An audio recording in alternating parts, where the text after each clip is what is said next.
this perfect love.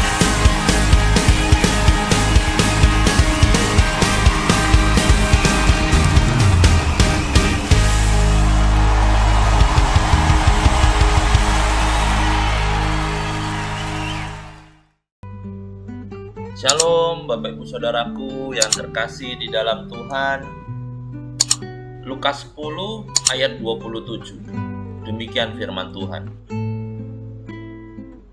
Jawab orang itu, kasihilah Tuhan Allahmu dengan segenap hatimu, dan dengan segenap jiwamu, dan dengan segenap kekuatanmu, dan dengan segenap akal budimu, dan kasihilah sesamamu manusia seperti dirimu sendiri.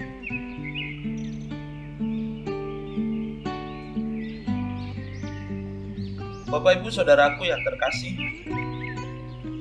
ucapan dari ayat di atas itu meluncur dari bibir seorang ahli Taurat yang berniat mencobai Yesus dengan bertanya, "Guru, apa yang harus kuperbuat untuk memperoleh hidup yang kekal?" Lalu Yesus bukannya tidak menjawab, akan tetapi Yesus malah bertanya balik kepadanya. Kata Yesus, "Apa yang tertulis dalam hukum Taurat? Apa yang kau baca di sana?"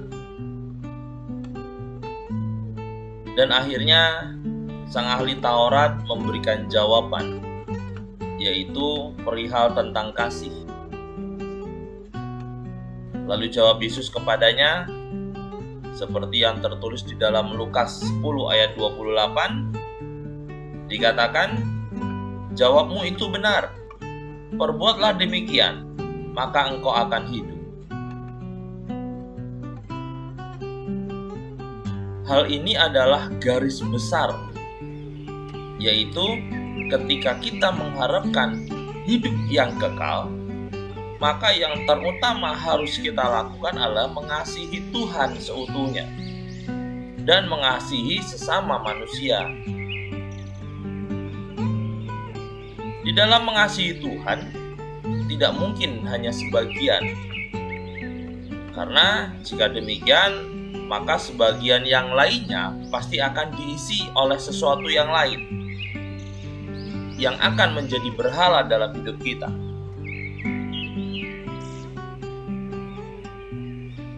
Ketika kita mengasihi Tuhan, maka itu berarti harus sampai pada penyerahan total, hingga hidup kita bukan milik kita lagi, tapi Kristus yang hidup di dalam kita.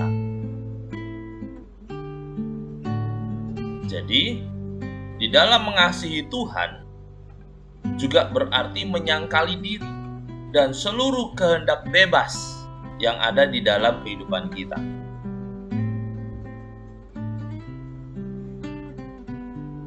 Kita harus berani memikul salib dan mengikuti langkah-langkah Tuhan.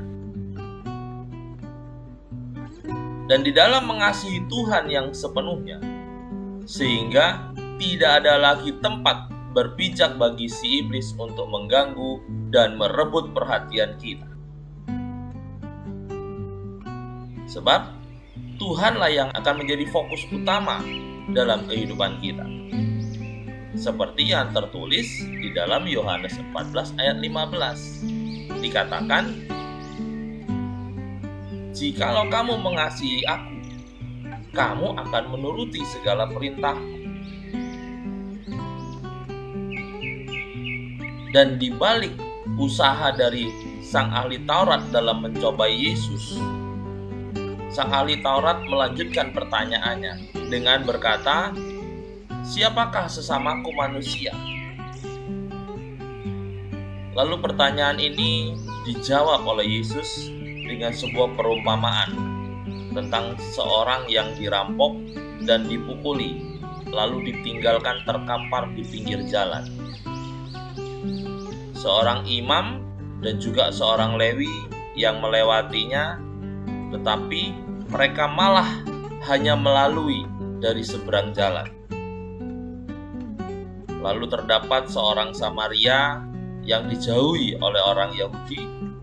Ia malah tergerak hatinya dan memberi pertolongan. dengan membalut lukanya, menyiraminya dengan minyak dan anggur, serta memberikan perawatan. Lalu Yesus bertanya kepada si ahli Taurat itu.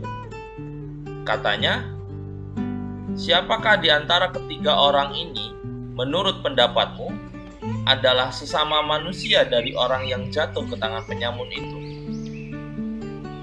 Jawab orang itu, "Orang yang telah menunjukkan belas kasihan kepadanya."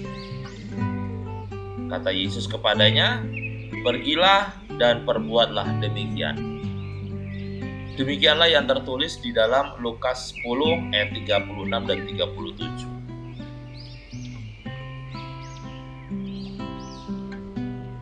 Hal yang sama Yesus juga akan mengatakan kepada kita dengan berkata, "Perbuatlah demikian terhadap mereka yang menderita, yang kekurangan, yang tertimpa bencana, dan bagi mereka yang benar-benar membutuhkan pertolongan kita."